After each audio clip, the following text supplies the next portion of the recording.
Tá gravando já. E agora eu vou compartilhar a tela.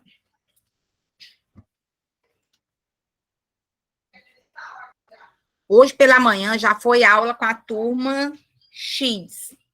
Eles assistiram saúde mental pela manhã.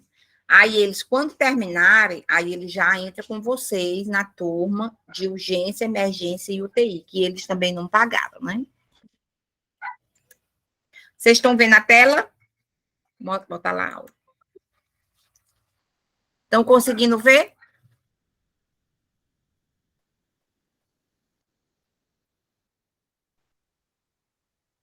Estão conseguindo ver a tela? A aula? Sim, professora. Sim. Pronto, pois vamos lá iniciar. Então, vocês viram saúde da mulher até a parte de parto, não foi isso? Vocês viram saúde da mulher com quem?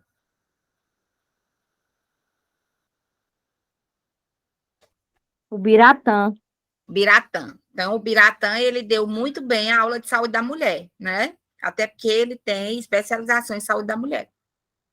Então, o Biratã, ele falou para vocês da mulher em si, né? Quando o processo da gravidez, falou das manifestações que acontecem durante a gravidez, falou sobre pré-natal, falou das complicações da gravidez.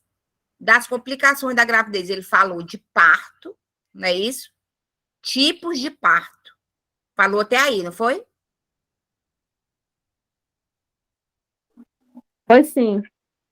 Então, depois que a mulher pariu, aí passa para a parte da neonatologia. Então, a gente vai ver que lá durante o trabalho de parto, a mulher ela vai começar esse trabalho de parto, quando ela entra na maternidade, ela já está com mais de 5 centímetros, né?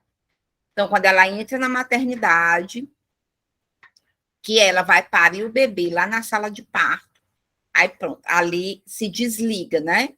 É feito o corte do cordão umbilical, o bebezinho vai para a incubadora e a mulher fica lá na mesa cirúrgica, né? Ou na mesa de parto, terminando os procedimentos com ela. Mas qual é a tendência de quem está assistindo o parto? Terminou o parto, ninguém olha mais para a mulher, todo mundo corre para a criança.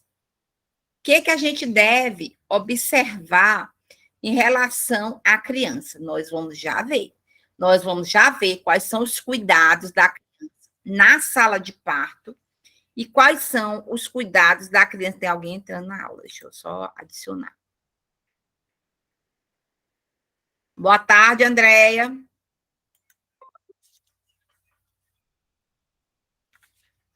Quais são os cuidados da criança na sala de parto? Quer dizer, ainda ali do lado da mãe, tem os cuidados que se deve ter com a criança. E quando a criança deixa a sala de parto, quais são os cuidados, né? Então, os cuidados que se tem com a criança na sala de parto são os cuidados imediatos. Quer dizer, acabou de nascer, tem os cuidados. Quem é que faz esses cuidados? Bom, tem os cuidados do neonatologista, do médico que é preparado para cuidar só do bebê e do técnico de enfermagem. Então, a gente tem que saber quais são os cuidados que é nosso, né, da enfermagem. Então, assistência ao recém-nascido. Então, tem os cuidados imediatos. Que cuidados são esses? Os cuidados do recém-nascido dentro da sala de parto. Bom, qual é a diferença de recém-nascido para bebê, para criança? O RN, ele é considerado RN até 28 dias. Então, a gente chama recém-nascido até 1 mês de idade. Passou de 1 mês, ele já não é mais recém-nascido, ele é lactante, ou lactente, negócio de lactante. Lactante é que está dando amamentação. Ele é lactente. Então, que cuidados são esses que são feitos na sala de parto? Só voltando aqui, Andréia. Andréia? Oi. Você que entrou depois, eu expliquei até para as meninas como é que vai ser essas aulas. Nós vamos começar hoje saúde da criança e adolescente. Depois de 3 aulas, que no caso será hoje, amanhã, domingo, e no próximo sábado, nós vamos ver saúde da criança e adolescente. Sábado, né? Aí domingo já começa saúde do idoso.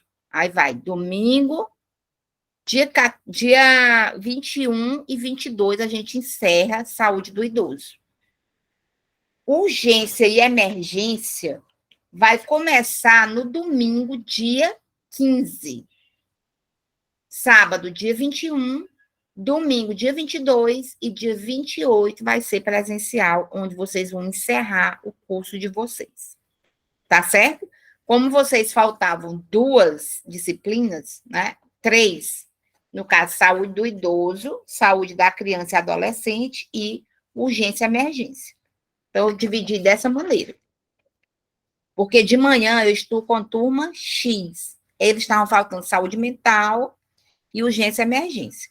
Quando for no dia 15, eu junto a turma novamente e mando um link só para a turma XY, que aí todo mundo entra e começa a assistir as aulas de urgência e emergência.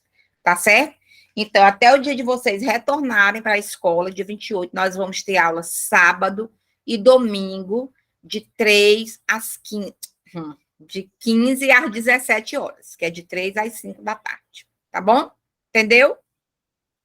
Entendi. Então, vamos lá. Os cuidados imediatos. O preparo da sala de parto. Então, a gente já tem que preparar o berço, né? Ele tem que ficar o berço aquecido, que é nesse modelo aqui, o berço aquecido. Por que que tem que ser ligado esse berço aquecido? Porque tem que preparar a criança. A criança já vem de dentro da barriga da mãe. Então, é necessário também, ainda na sala de parto, desligar o ar-condicionado. Porque o bebê, na hora que ele sai da barriga, ele estava dentro do líquido, mergulhado. O que é que vai acontecer com ele? A temperatura vai baixar. Ele pode ficar com muito frio, né? Então, desliga o ar-condicionado e esse bebê já vai para o berço aquecido. Mas será que eu tenho que ligar esse berço aquecido depois que o bebê nascer? Não, eu tenho que ligar o berço aquecido antes do bebê nascer. Quando a mulher deitou na mesa de parto, já liga-se o berço aquecido, porque já é para ele ir aquecendo, né? Esse berço para receber o bebê na mesma temperatura da barriga da mãe. Então, os materiais e medicamentos para atendimento, então, são preparados. A equipe treinada para reanimação neonatal, caso o bebê nasça com algum problema, né? E que precise ser reanimado, então já tem que estar no ponto. E é feito também a anamnese materna. Os cuidados prestados na sala de parto, ele consiste em promover e manter o equilíbrio orgânico da criança. Estabelecer vias aéreas respiratórias permeáveis, quer dizer, uma via aérea livre para esse bebê respirar direitinho. Manter a temperatura do RN, temperatura corporal dele, entre 36,5 a 37,5 de temperatura. Temperatura ambiente deve estar entre 23 e 26 graus Celsius. Prevenir infecções. Incentivar o aleitamento materno. Então, essa permeabilidade das vias aéreas e a secagem do RN é feita ainda na sala de parto. Preste atenção, por quê? Porque isso aqui é uma questão de concurso. Então, se tiver de cair cuidados imediatos, tá bem aqui nessa aula. Cuidados imediatos do RN. Então, olha, questão certeira de saúde da criança. Então, atenção. Aspiração e sondagem nasogástrica e retal para descartar atresia retal na assistência imediata ao RN são desnecessários em bebês saudáveis. Outro índice que é avaliado ainda dentro da sala de parto é a escala de Apgar. Essa escala consiste em avaliar 5 sinais do RN, entre o primeiro ao 5º minuto de vida. Nós temos que avaliar.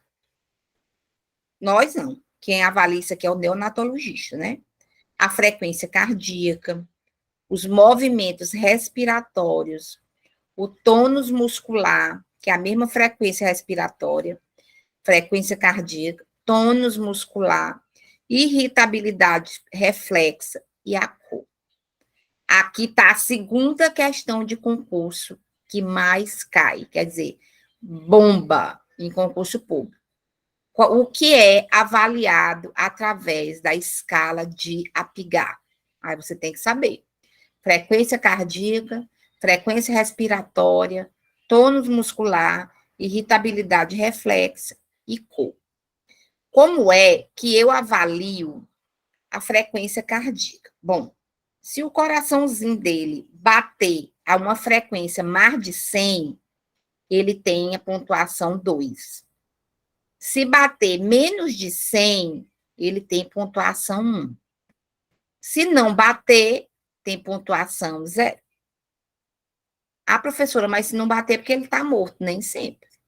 Ele pode não estar batendo o coração e ele está ainda vivo.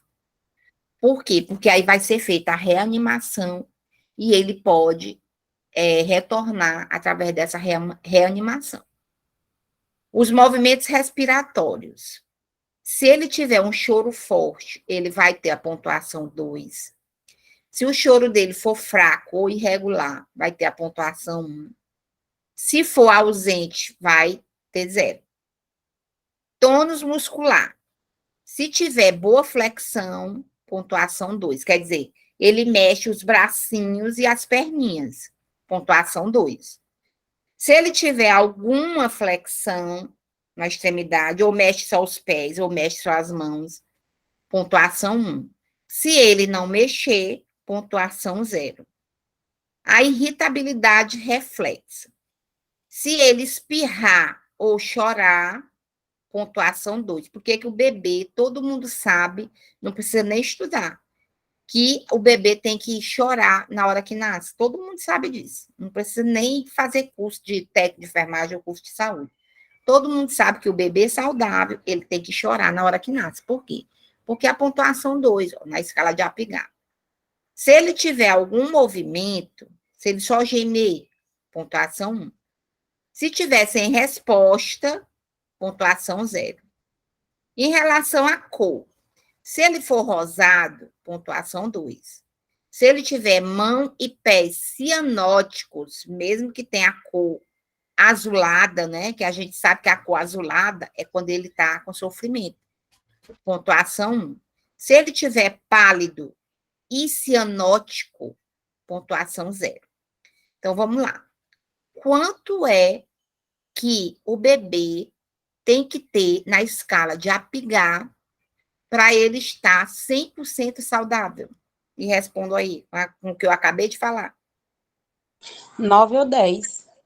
9 ou 10. Por quê? Se você somar bem aqui, ó, 2 da frequência cardíaca, 2 da frequência respiratória, 2 do tônus muscular, 2 do choro e 2 da cor rosada, ele tem nota 10. Então, se ele tiver com a frequência cardíaca mais de 100, se ele chorar forte, se ele tiver boa flexão, se ele espirrar, se ele for rosado na cor, ele vai ter pontuação 10.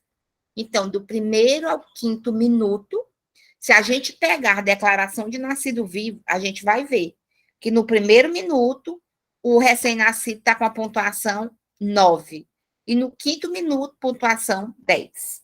A partir de hoje, toda DN, declaração de nascido vivo, que é aquele papel que é liberado junto com a mãe, para fazer o registro da criança, que ele tem a corzinha amarela, você pode observar pontuação de Apgar. Bom, se ele tiver uma pontuação menor do que 8, esse bebê está em sofrimento. Então, ele vai para UTI. Ele só sai dali se ele tiver 8, 9 e 10 de pontuação. Se ele tiver 7, ele é um bebê que não está saudável. Portanto, ele vai ter que receber reanimação. Então, nota de Apgar para estar bem é 8, 9 e 10, tá? De 8 a 10. Se ele tiver menor que 8, ele não está bem, portanto, ele vai para a incubadora, tá certo? Terceira questão de concurso. Acabei de dar para vocês 3 questões de concurso dada, que vocês vão acertar, claramente, né? Clampeamento do cordão umbilical, que ainda também é feito na sala de parto. Esse clampeamento é justamente você vai colocar um clamp no cordão umbilical. Por quê? Porque você vai colocar um clamp lá do lado da placenta, que vai sair, e um clamp lá do lado do RN. E ali vai cortar no meio. É aonde vai se permitir separar, né? Tá, vai? Obrigada. Tchau. Até segunda. Então, do primeiro ao 5º minuto, ou de forma fisiológica, quando cessar a pulsação, né? Então, é feito esse clampeamento do cordão umbilical. Exceção, as mães com HIV, com RH negativo, RN com necessidade de reanimação neonatal, entre outros. Então, esse clampeamento, ele é feito do primeiro ao 5º minuto. Profilaxia da oftalmia neonatal. Tem gente entrando. Boa tarde, Maísa. Profilaxia da oftalmia neonatal. Então, essa profilaxia, ela pode ser realizada em até 4 horas após o nascimento. Então, quem foi que já não viu aqui, vocês que já são mães, devem lembrar, umas gotinhas marrom no olho do bebê. Para que será que serve, né? Essa gotinha marrom que colocaram em cada canto de cada olho, tanto no direito como no esquerdo, é o nitrato de prata 1%. Só durante muito tempo foi utilizado esse nitrato de prata. Hoje já tem uma primeira escolha, que é a utilização de pomada de eritromicina 0,5% ou tetraciclina 1%. Aí o nitrato de prata hoje é a segunda alternativa. Nitrato de prata 1%, que é as gotinhas marrom. É feito também ainda na sala de parto. Sim, eu não expliquei para que serve esse remédio que é colocado no olho da criança. Bom, principalmente as crianças que passaram pela via normal de nascimento, que foi através do canal vaginal. Então, ali, se tiver alguma mulher que tem alguma doença venérea, principalmente gonorreia, né? Lá ela pode liberar essa bactéria, e essa bactéria ir para a visão do bebê, e o bebê ficar até cego, né? Com essa passagem, né? Que entrou a bactéria nos olhos dele.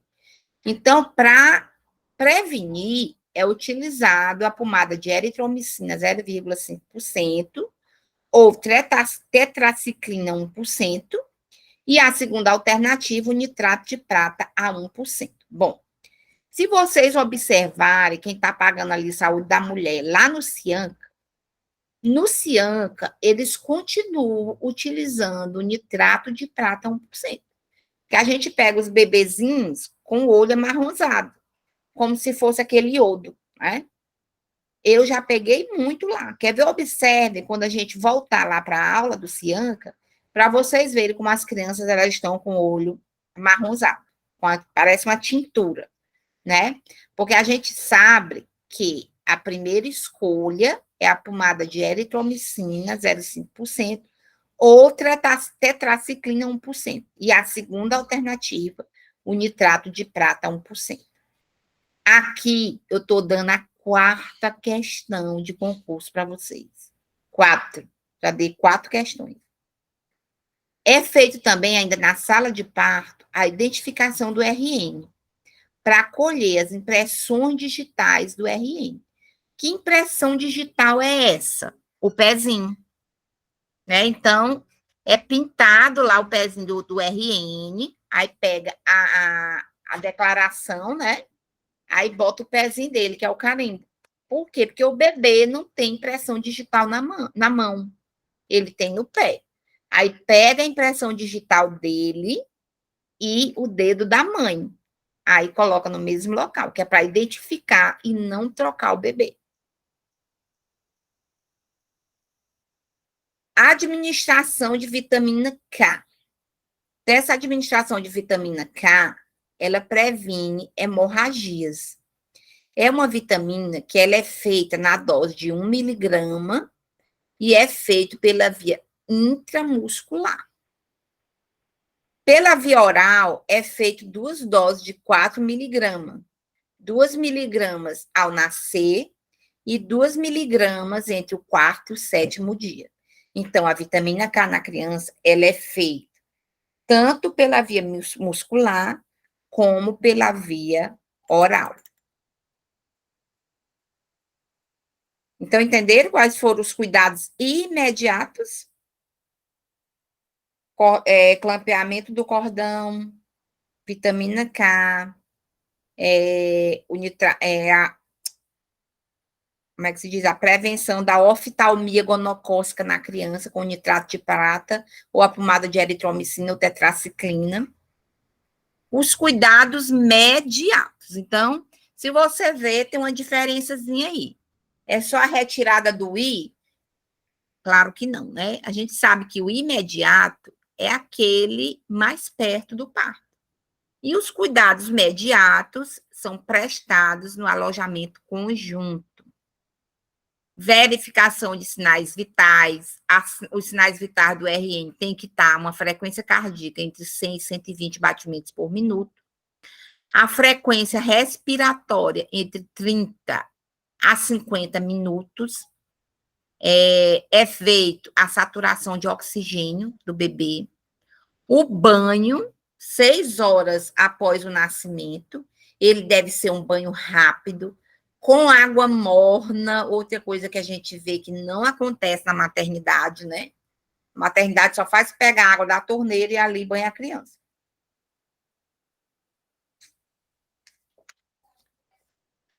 Água morna e sabão neutro.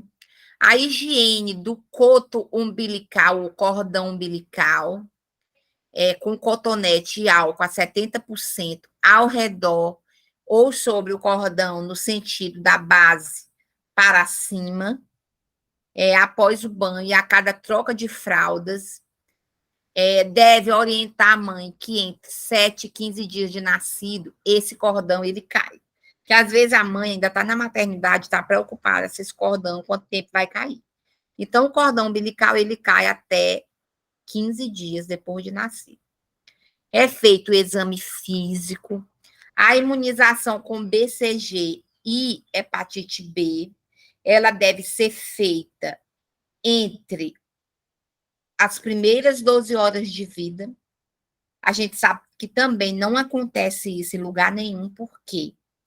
Porque durante muito tempo foi feito BCG e hepatite B ainda na maternidade. Só que estava se perdendo muito vacina. E como vacina é caro, aí o que é que fizeram? Não, vamos botar um dia na semana para se fazer as vacinas BCG e as vacinas hepatite B do RN. Então, geralmente, dia de sexta-feira é o dia que é liberado para fazer as vacinas BCG e hepatite B. Pelo menos aí em Miguel Alves é assim, e ali no Cianca eu não sei como é que tá, se estão fazendo todo dia ou se estão fazendo só na sexta. De forma que um vidro de vacina, ele tem 10 doses. Digamos que uma dose seja R$300. Então, um vidrinho dá R$3.000. Então, é impossível. Outra coisa, essa vacina, a BCG, só vale até 6 horas depois de aberta. Então, significaria que 10 crianças teriam que nascer no intervalo de 6 horas, que é para aproveitar o vidro da vacina. O aleitamento materno, observar a pega, né, a sucção, A gente sabe que o bebê, ele tem que mamar sugando essa areola, essa parte marrom todinha, e não só o bico, porque se ele utilizar só o bico, vai ferir e a mulher não vai conseguir dar de mamar. Então, deve ser pega a areola com o bico, com tudo. Então, a parte marrom da mama, ela deve colocar dentro da boca da criança. É feito também a triagem neonatal. Então, o ideal é que se faça essa triagem neonatal, né? O teste do pezinho, o teste do coraçãozinho e o teste da orelhinha. Então, se falando do teste do pezinho, é realizado a partir de uma amostra de sangue, colhido em papel filtro especial para rastrear doenças metabólicas, hematológicas, infecciosas e genéticas. Após 28 dias de vida, é considerado tardio. Então, ele deve ser feito antes dos 28 dias de vida.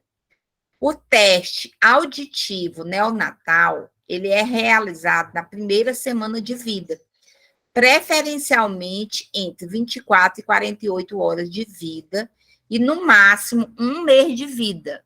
Deve ser feito por médicos ou fonoaudiólogos. Então, para se fazer esse exame, necessita de extremos silêncio, né? Então, não se deve fazer zoada nenhuma para fazer o teste da triagem neonatal.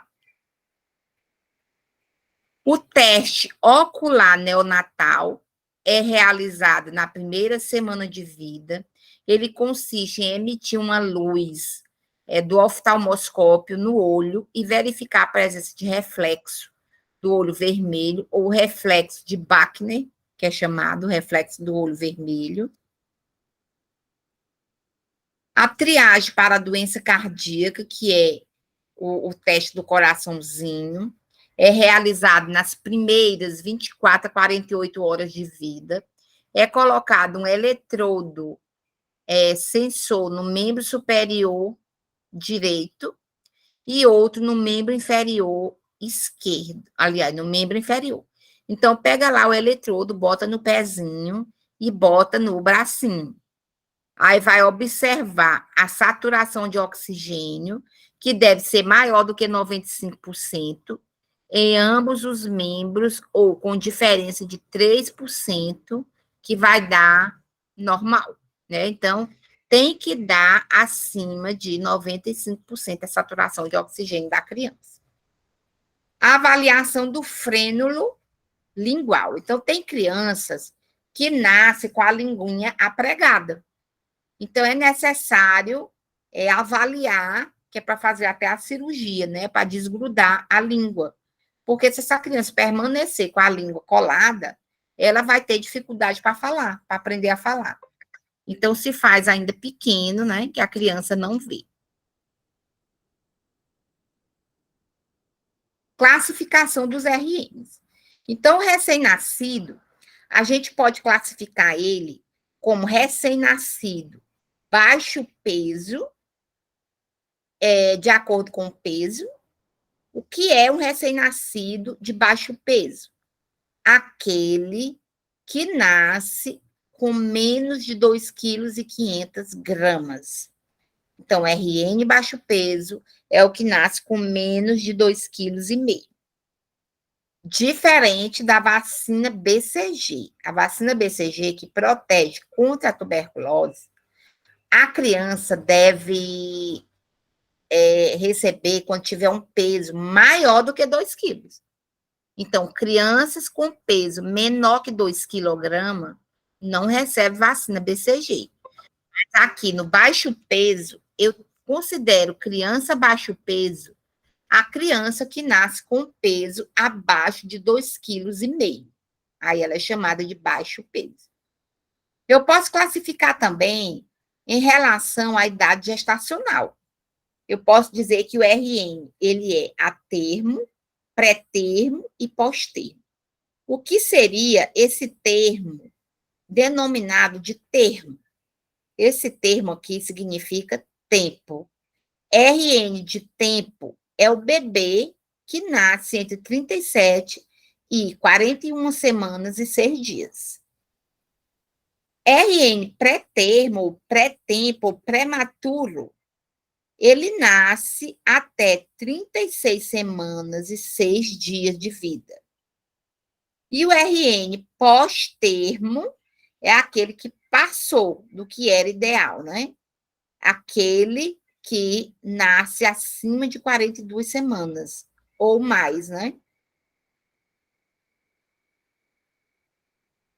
As características do RN. Então, a gente sabe que quando ele nasce, essa cabeça é um pouco grandinha, né, em relação ao corpo.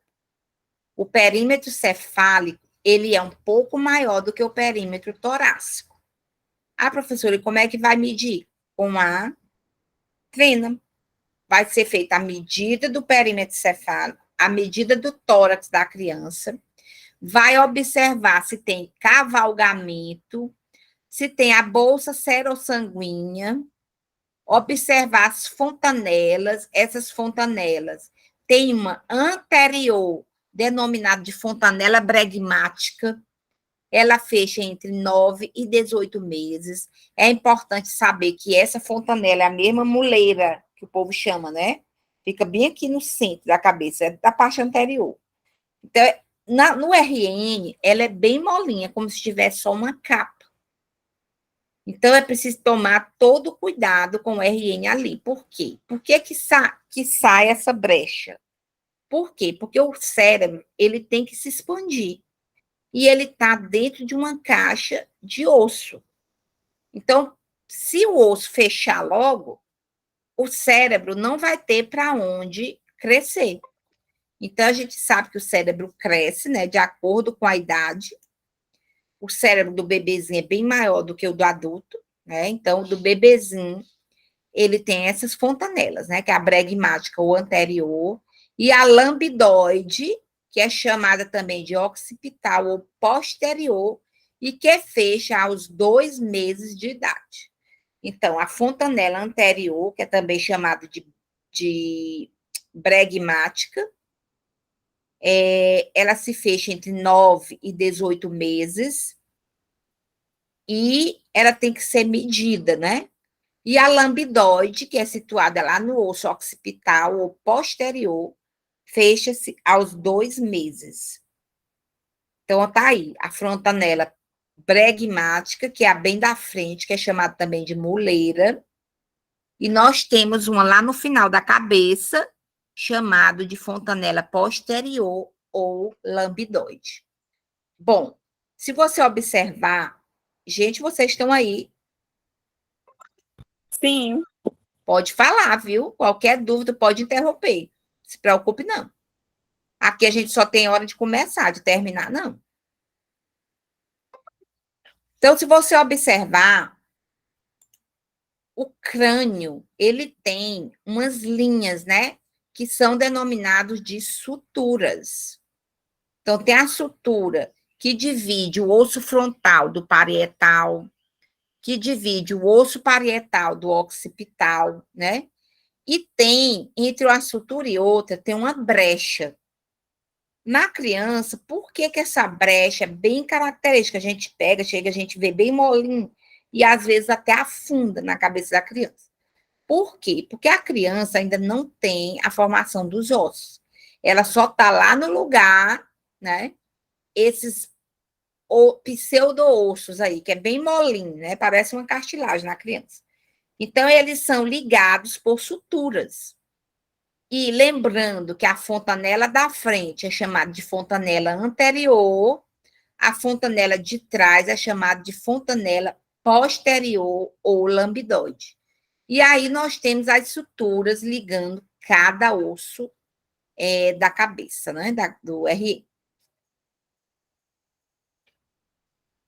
A face aí da criança, né? Então, a criança, ela tem uma posição fetal, uma postura fetal, que geralmente ela vai assumir essa posição quando ela sai da barriga, ela está como se estivesse se aconchegando, né? Ela quer porque quer assumir a mesma postura da barriga. Só que não dá mais. Depois que saiu, neném, não tem mais como voltar, né? A face fetal, Se você observar que essa terceira figura tem o vernix caseoso, que parece assim uma goma na pele, né? Então, esse vernix caseoso, ele é feito de gordura, tipo um sebo, mas a criança deve ser limpa, né? Deve ser retirado esse vernix caseoso. O pescoço do RN, ele é curto e com mobilidade, né? O abdômen geralmente é globoso, com tono firme, e a genitália é demasiada. Então, ele nasce com a genitália também bastante demasiada, inchada, né? Um problema que surge aí na criança, no bebezinho, ainda na maternidade, é chamado de icterícia neonatal. Essa icterícia neonatal, ela surge na criança depois de 3, 4 dias, né? Em casa, ela surge na criança, aí tem que tomar o banho de sol. Já na maternidade, ela surge nos primeiros 3 dias. Então, aquela icterícia que começou a aparecer lá na casa, no domicílio, ela é uma icterícia fisiológica. Quer dizer, não causa dano. Como é que você vai fazer ela ser absorvida? Através do banho de sol.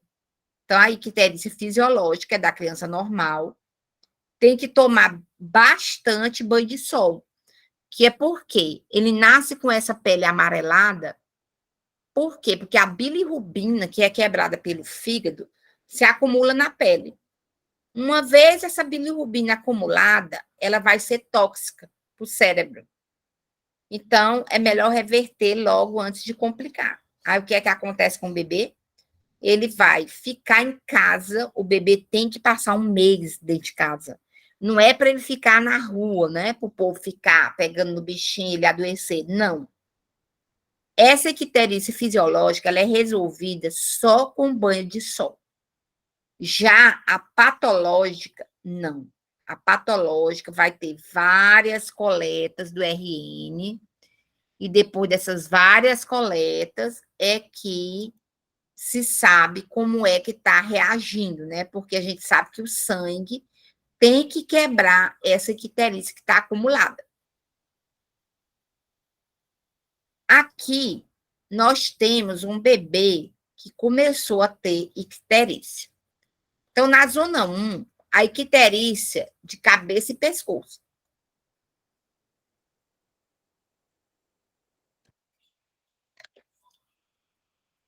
Então, na zona 1, ele está com 6 miligramas por decilitro de bilirrubina total no sangue. Professora, e só o fato dele estar amarelo, ele vai fazer o tratamento? Bom, quem vai dizer é o exame de sangue. O exame de sangue vai ser coletado da criança, vai para o laboratório e vai ver a quantidade. Quer dizer, se tiver mais do que 18, tá icterícia grave. Aí o bebezinho tem que tomar o banho de luz através daquele berço aquecido, né? E a gente tem que tomar os cuidados. Que cuidados são esses? Deixar essa luz separada do RN pelo menos 50 centímetros. Outro cuidado, tapar os olhos do RN. Outro cuidado, tapar a genitália do RN. Então, é justamente isso. Então, a icterícia, ela vai ser medida através do exame de sangue, e através do exame de sangue é que vai dizer a quantidade de dias que vai passar precisando daquele berço aquecido. Porque às vezes a gente nota que a mãe está sem paciência para esperar. Só que a gente tem que conversar com ela, dizer que ela tem que ter paciência, que em primeiro lugar está o filho dela, que ele vai ser coletado vários exames, e de acordo com a coleta dos exames, ela vai dizer se ele está eliminando ou não a bilirrubina. Então, a bilirrubina total com as frações indiretas e diretas, a tipagem sanguínea, o cumbis indireto para quem for tiver o sangue negativo, a pesquisa de anticorpos anti-D, pelo cumbis indireto, e da mãe RH, D ou do negativo. pesquisa de anticorpos maternos para antígenos irregulares, tipo antígeno C, antígeno E, anti-QEL, né? Então, entre outras pesquisas de anticorpos maternos para antígenos irregulares, no caso. Se a mãe multigesta ou já tiver feito a transfusão sanguínea anterior e o recém-nascido com cumbis direto positivo, aí tem que tomar o remédio, né? Que no caso é a gama-globulina. Então, a dosagem de glicose quantitativa é através da glicose 6-fosfato desidrogenase e a dosagem sanguínea do hormônio tireoideano e TSH, através do exame do pezinho. Então, o tratamento da fototerapia, como eu acabei de falar, então a fototerapia só vai fazer para aqueles bebês que têm a patologia, a icterícia patológica, quer dizer, aquela icterícia que aparece ainda no hospital, os primeiros 3 dias, os cuidados que deve ter durante a fototerapia, proteger os olhos com cobertura radiopaca por meio da camada de veludo negro ou papel carbono negro envolto em gaze, verificar a temperatura corporal a cada 3 horas para detectar hipotermia ou hipertermia e o peso diariamente, aumentar a hidratação, pois a fototerapia com lâmpada fluorescente pode provocar elevação de temperaturas. Cobrir a solução parenteral e o equipe com papel alumínio, extensores impermeáveis à luz, adotar a prática da descontinuidade da fototerapia durante a alimentação, inclusive com retirada de cobertura de olhos, desde que a bilirrubina não esteja muito elevada.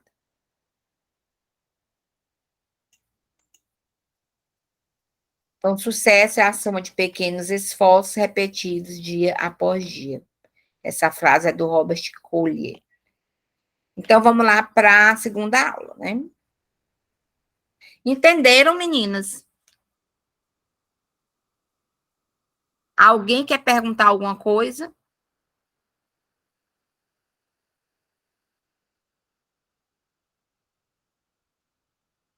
Não, certo. Posso passar para frente, né? Sim.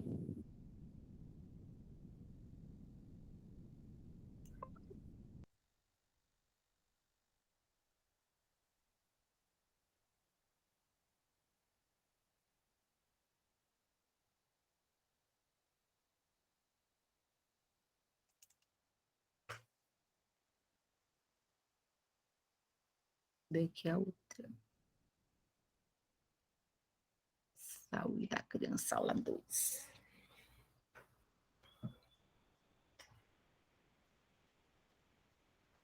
Então, vamos aqui para a aula número 2, né, de saúde da criança. Então, olha, eu dei 5 questões de concurso para vocês sobre saúde da criança, tá? Vocês estudem essa aula. Quando vocês forem fazer o concurso de vocês, derem uma lida nessa aula, né? Quem puder, eu vou postar também essas aulas no YouTube. Então, a gente vai ver a parte 2, que é a parte da puericultura. Então, a puericultura é o acompanhamento da criança, né? Então, esse acompanhamento do crescimento e do desenvolvimento da criança é feito através das consultas de puericultura. Então, estudo dos cuidados com o ser humano em desenvolvimento, com acompanhamento integral do processo de desenvolvimento da criança. Na concepção materna, a puericultura é feita com a equipe multidisciplinar e enfatiza a prevenção e cuidados básicos, proporcionando um melhor acompanhamento da saúde da criança. Então, a criança, ela é acompanhada, né? Ela é levada tanto para a enfermeira como para um médico da família, ou mesmo particular, né? Quem não precisa do PSF, ela procura o pediatra, né? O pediatra ou a enfermeira, para fazer esse acompanhamento. Então, o objetivo da puericultura é justamente esse: atuar na promoção da saúde, prevenção de doenças, focando na educação, em saúde, visando garantir um atendimento de qualidade. Então, a puericultura, ela é feita principalmente nas áreas que têm estratégia de saúde da família, ou seja, aquelas áreas que têm o programa Saúde da Família. O calendário mínimo de consultas do Ministério da Saúde é esse. Tem o bebê, né? Aí na primeira semana, quer dizer, nos primeiros 7 dias, é a primeira consulta de acompanhamento. Aí, no primeiro mês, outra consulta. No segundo mês, outra consulta. No quarto, no sexto, no nono, no 12º, no 18º e no 24º. Para a puericultura, a gente já faz aquela consulta até 2 anos de idade. Lá no meu posto, eu acompanho até 2 anos de idade. Só que depois de 2 anos, é feita até mais ou menos 14, 15 anos, anualmente, né? Tem que ser levado o filho ao pediatra. Então, a caderneta de saúde da criança. Então, lá na caderneta de saúde da criança, nós temos os parâmetros para avaliação do crescimento de criança de até 10 anos, onde é verificado o perímetro cefálico até 2 anos de idade, o peso para a idade, o comprimento, a estatura, o índice de massa corpórea, que é o índice de massa corporal, os registros da criança, os direitos dos pais, os direitos das crianças, os cuidados nos primeiros dias de vida, a amamentação, os 10 passos para uma alimentação saudável em menores de 2 anos e de 2 a 10 anos, a suplementação de ferro e vitamina A. Então, o ferro, ele é feito geralmente quando nasce, né? Os médicos, eles estão passando mais vitamina A e D. A vitamina A, pelo SUS, ela é feita a partir dos 6 meses de idade. Porque as crianças de 6 meses a 1 ano de idade, ela usa a vitamina A de 100 mil unidades.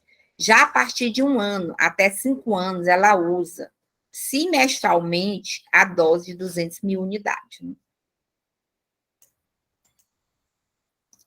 Na puericultura, é realizada a anamnese, o exame físico, que deverá ser completo na primeira consulta, realizado por um médico ou enfermeiro. A cada consulta, avaliar o crescimento e o desenvolvimento da criança. Tá? Vai com a Bárbara, né, Lucas? Não. Tem qual o nome daquele café que tem? Onde era o mercado da pizza? Não sei. Em relação ao crescimento da criança, é o processo dinâmico e contínuo expresso pelo aumento do tamanho corporal, constituindo um dos indicadores de saúde da criança. Esse processo é influenciado por fatores intrínsecos, que é os fatores genéticos e hormonais, e os fatores extrínsecos, que são os fatores ambientais. Então, desse modo, é importante destacar a importância de se considerar os fatores como a alimentação, as condições gerais de saúde, a higiene da criança, a habitação, quer dizer, como a criança mora e com quem convive, os cuidados dessa criança, os cuidados com essa criança, que atua acelerando ou restringindo tal processo. Então, digamos que a mãe foi uma usuária de droga. Então, o usuário de droga vai fazer o bebê nascer com baixo peso. Depois que ela sair da barriga, aí sim vai contar como é que essa criança vai se desenvolver, né? Dependendo do cuidador, que se for um cuidador que tenha bastante cuidados com a criança, né? Essa criança vai ficar sadia, mas se não, a criança vai crescer doentinha. Então, a medida do comprimento das crianças menores de 2 anos deverá ser obtida com as crianças deitadas em superfície lisa, e a altura das crianças maiores de 2 anos deverá ser medida com a criança em pé. Então, o objeto que vai medir o tamanho da criança é chamado de antropômetro, que é uma régua de madeira. A gente entra.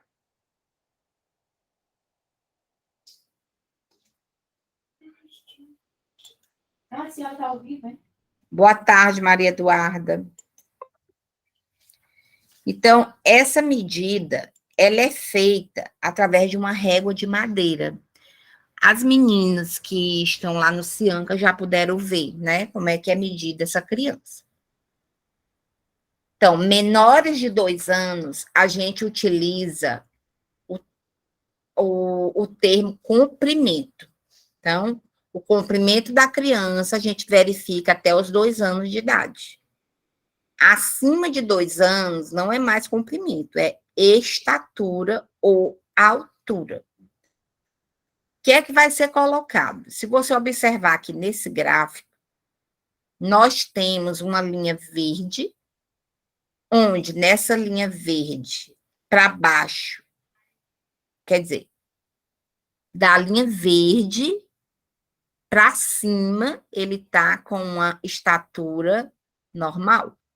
Por quê? Porque depois que jogar o índice de massa corpórea, você vem bem aqui no gráfico e faz a ligação do ponto do tamanho com o peso.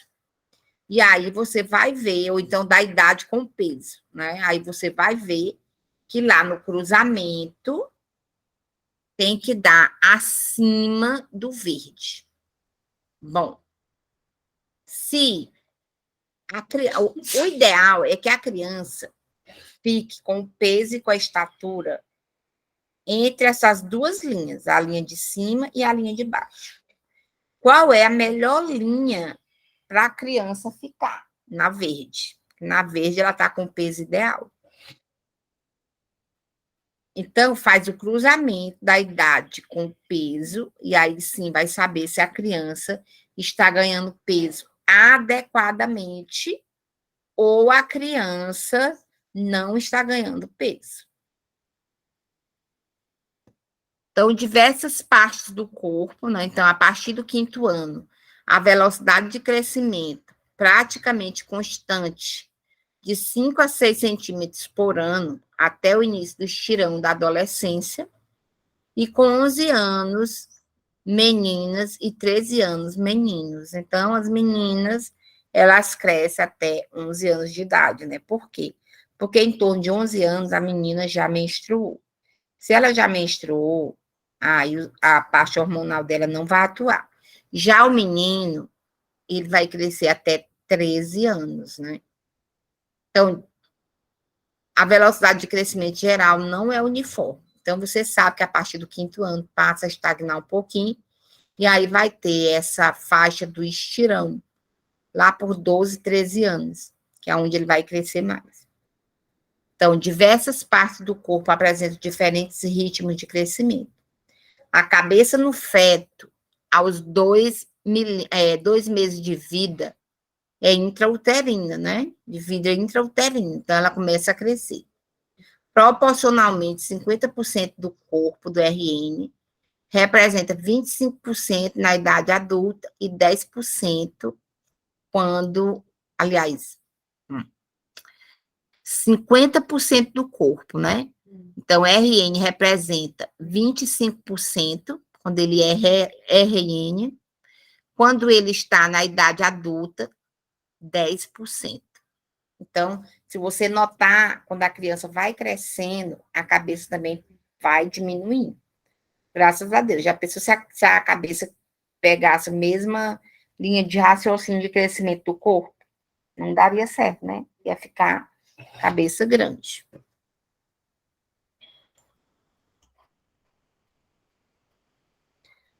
O registro de dados antropométricos de uma criança é utilizado a avaliação transversal, né? é o traçado do canal de crescimento da criança, que é a avaliação longitudinal, que é a criança em pé. Os dados antropométricos de uma criança, quando eu falo em dados antropométricos, significa medida do peso e do comprimento da criança, ou estatura. Então, é feita a avaliação transversal, que é feita geralmente até os 2 anos de idade. O traçado do canal do crescimento da criança, avaliação longitudinal, já é uma avaliação em pé. A comparação do crescimento da criança com referenciais de normalidade vai dar uma classificação do estado nutricional. Então, quando a nutricionista pega a criança, ela vai para o principal achado para se observar o desenvolvimento da criança, que é o peso. Então, a gente sempre avalia a criança pelo peso que ela está ganhando. Não é nem a altura, é o peso. Então, a criança está ganhando peso, ela está bem. Então, é o peso que é avaliado na hora de analisar a criança.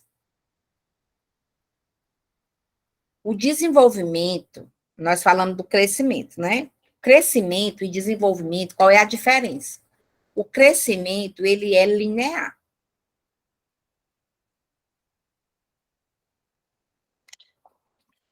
Quando eu falo em desenvolvimento, eu falo do crescimento psicológico, o desenvolvimento psicológico. Então, se você observar, no cartão da criança, tem lá a parte do crescimento e a parte do desenvolvimento. Desenvolvimento, com 2 meses, a criança está fazendo isso. Não, com 1 mês, a criança está fazendo isso. Com 2, isso. 3, com 4 meses, ela já bota, já senta, né? Já dá as primeiras passadas com 6 meses. Então, esse é o crescimento, o desenvolvimento, né? O desenvolvimento psicológico. Quer dizer, à medida que a criança vai amadurecendo, ela vai se desenvolvendo. Então, o desenvolvimento se refere a uma transformação complexa, contínua, dinâmica e progressiva, que inclui, além do crescimento, maturação, aprendizagem e aspectos psíquicos e sociais. Cada criança possui um ritmo e uma velocidade de desenvolvimento. No entanto, os limites devem ser observados de acordo com a faixa etária. Os marcos do desenvolvimento, né? Então, nós temos aqui, entre 1 e 2 meses, há o predomínio do tônus flexor, há uma assimetria postural e preensão reflexa. Os reflexos têm o apoio plantar, sucção, preensão palmar, quer dizer, você pega na mãozinha do bebê, ele, prende, né? Ele se agarra. Esses reflexos desaparecem até o 6º mês. A preensão dos artelhos desaparece até 11 meses. O reflexo cutâneo plantar, ele é obtido pelo estímulo da porção lateral do pé no RN e desencadeia a extensão do hálux. A partir do 13º mês, ocorre flexão do hálux. A partir desta idade, a extensão é patológica. Então, você vai pegando lá no pezinho dele, aí você faz um risco, aí ele, já mexe com o pé, como se você estivesse fazendo cócega, né? Outra coisa, o bebezinho também, ele fica na ponta do pé. A partir do 13º mês, quer dizer, de 1 ano de idade, se ele continuar andando na ponta do pé, aí já tem alguma anormalidade. A gente sabe que bebês autistas, eles são assim, eles mantêm o pezinho só na ponta. Aí vai crescendo, crescendo e andando só na ponta do pé. O reflexo de Moro é medido pelo procedimento de segurar a criança pelas mãos e liberar bruscamente seus braços. Então, a gente pega assim a criança e puxa. Quando a gente puxa a criança, ele se agarra com medo. Ele fica assim como se estivesse assombrado, né? Com medo de soltar. Ele deve ser sempre simétrico, é incompleto a partir do terceiro mês e não deve existir a partir do sexto. Quer dizer, como se a criança estivesse com medo de cair. Ele se agarra a você, né? Tem também o reflexo tônico cervical, que é feito através da rotação da cabeça para um lado, com consequente extensão do membro superior e inferior do lado facial e flexão dos membros contralaterais. A atividade é realizada bilateralmente. Então, esse reflexo tônico cervical, ele é feito com a rotação da cabeça para um lado, né? E consequente a extensão do membro superior e inferior do mesmo lado. Então, é um reflexo também que desaparece com determinado tempo. Aí nós temos aí, ó, o reflexo de Moro. É como se o bebezinho estivesse se assustando. Aí o reflexo plantar, pegando aqui na planta dos pés. O reflexo da marcha. O reflexo da apreensão. Então, quando você bota ele no reflexo da marcha, ele fica na ponta do pé. Aí tem o reflexo tônico cervical, que é quando você mexe a cabeça, ele endurece um lado do corpo e tanto o membro superior como inferior. E o reflexo de preensão, que ele se agarra quando você pega na mãozinha dele. Entre 2 e 3 meses, tem o sorriso social. Quer dizer, ele está sorrindo, mas ele não está sabendo por que é que ele está rindo ainda, né? Entre 2 e 4 meses, o bebê fica de bruços, levanta a cabeça e os ombros. Em torno de 2 meses, inicia-se a ampliação do seu campo de visão.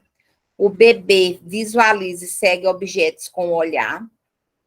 Aos 3 meses, o bebê adquire noção de profundidade.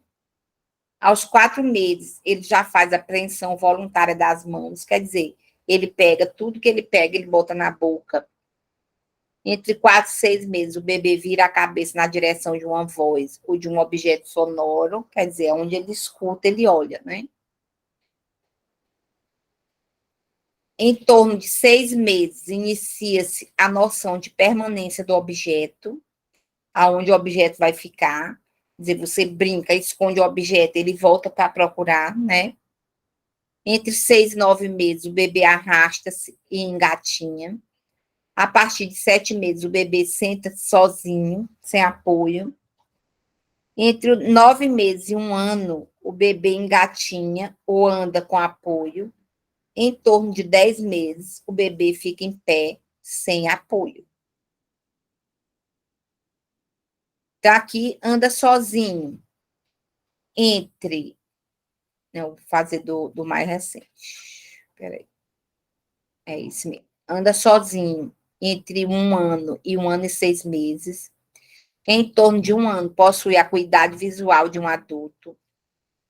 Entre 1 ano e 6 meses a 2 anos, corre sob degraus baixos.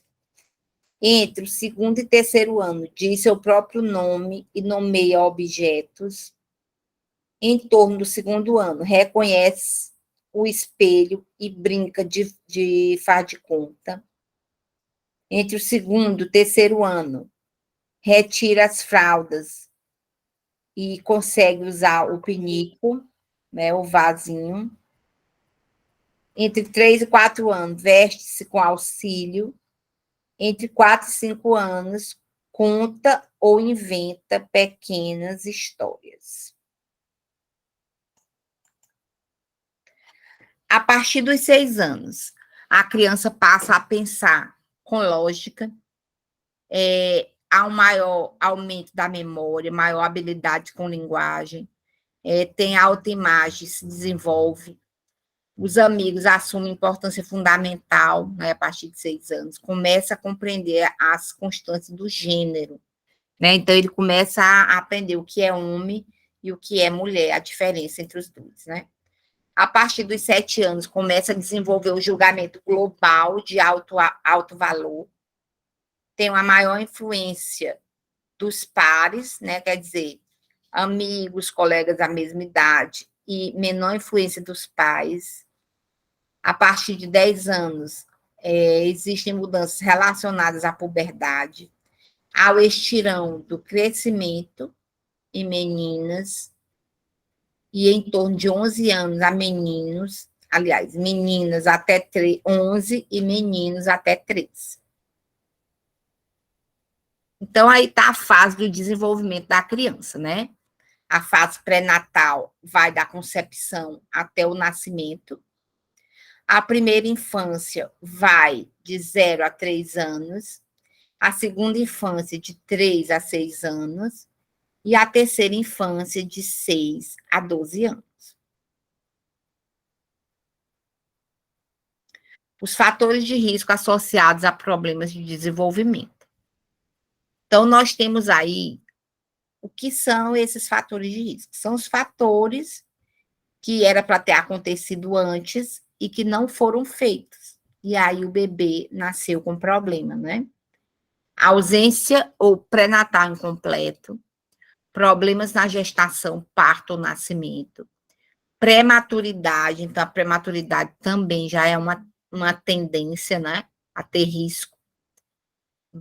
Peso abaixo de 2,5 kg, icterícia grave, hospitalização no período neonatal, doenças graves como meningite, traumatismo craniano e convulsões, parentesco entre os pais, que também é um risco, caso de deficiência ou doença mental na família, fatores de riscos ambientais, como violência doméstica, depressão materna, drogas ou alcoolismo entre os moradores de casa,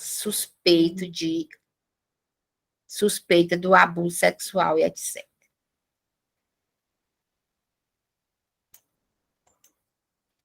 Hoje é um dia perfeito para dar o primeiro passo, né?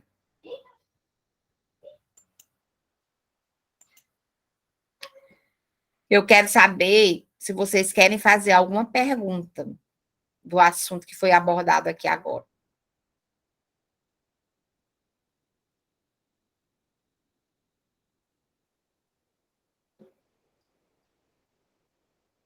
Hein, meninas? Eu não, professora. Deu para pegar direitinho? Eu sim, professora. Deu, professora. Eu sim. Pois agora eu vou passar a atividade para vocês. De preferência, vocês respondem essa atividade hoje, porque o assunto está fresquinho e é mais fácil você fixar o conteúdo, né? Para amanhã, aí vocês vão mandar para mim pelo WhatsApp. E amanhã a gente continua a saúde da criança. Pode ser? Amanhã que horas, professora? Amanhã a aula será às 3 horas, mesmo horário. Tá bom. Tá bom? Porque de manhã eu tô com a turma X, em saúde mental. Aí de tarde eu tô com vocês. Viu? Tá bom? Pra mim dá certo. Professora, eu não posso lhe enviar amanhã, porque, como eu falei, A Mauricélia já justificou aqui o amanhã. Aí eu acho, Professora. Oi. Certo. É para enviar pelo WhatsApp? Mas eu vou enviar as aulas, Mauricélia. Eu vou enviar o PDF. Tu não consegue ver, não? Pelo celular?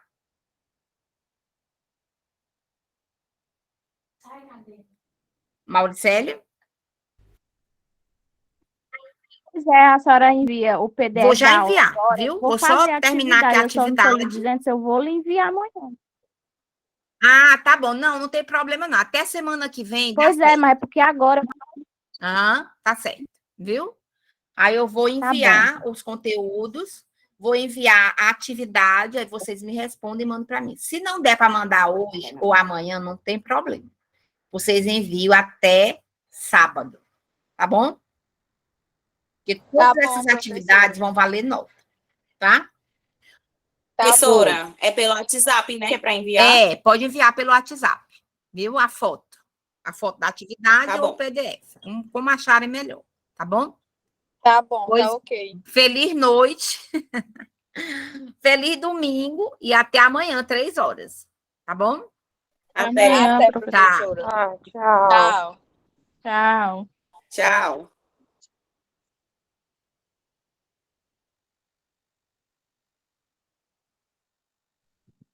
Tchau, professora.